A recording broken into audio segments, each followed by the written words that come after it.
Hi! இன்றைக்கி வெள்ளைக்கல்ல காபூல் கடல குருமா எப்படி வைக்கிறதுன்னு பார்க்கலாம் என் ஸ்டைலில்.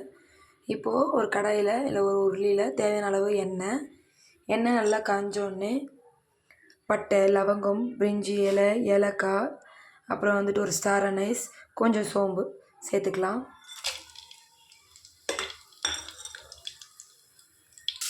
அதெல்லாம் நல்லா பொரிஞ்சோடனே வெங்காயம் ஒரு 4 வெங்காயம், பச்சை மிளகா, கருவேப்பிலை சேர்த்துருக்கேன். இது நல்லா வதங்கி வந்த பிறகு கொஞ்சம் தக்காளி சேர்த்துக்கலாம்.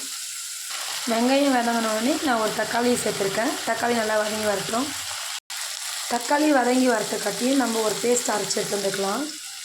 நான் ஒரு துண்டு இஞ்சி, கொஞ்சம் பூண்டு, தேங்காய், சீரகம், சோம்பு, கொஞ்சோண்டு தண்ணி விட்டு நல்லா நைஸாக அரைச்சி எடுத்து வந்திருக்கேன். தக்காளி வதங்கின பிறகு இந்த பேஸ்ட்டை அதை சேர்த்துக்கலாம். எல்லாம் நல்லா கொஞ்சம் வதங்கி வர ஆரம்பிச்சிச்சு. இப்போது தேவையான அளவு கல்லுப்பு சேர்த்துக்கலாம். காரத்துக்கு தேவையான அளவு மிளகாத்தூள் சேர்த்துக்கலாம்.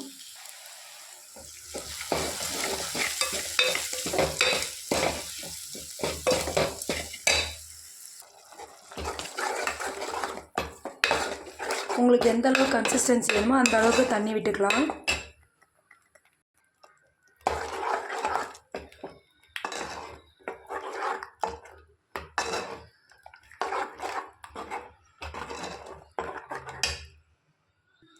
நான் காபூல் கடலையை வந்துட்டு 2 கப்பு நல்லா ஊற வச்சு வேக வச்சு எடுத்து வச்சுருக்கேன்.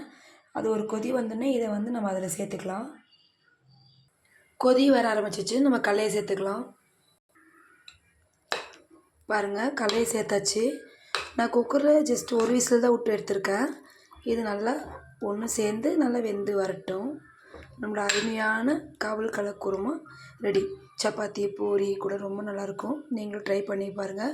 உங்களுக்கு பிடிச்சிருந்தா எங்களோட யூடியூப் சேனலுக்கு லைக் அண்ட் சப்ஸ்கிரைப் பண்ணுங்கள், ஷேர் பண்ணுங்கள். தேங்க்யூ.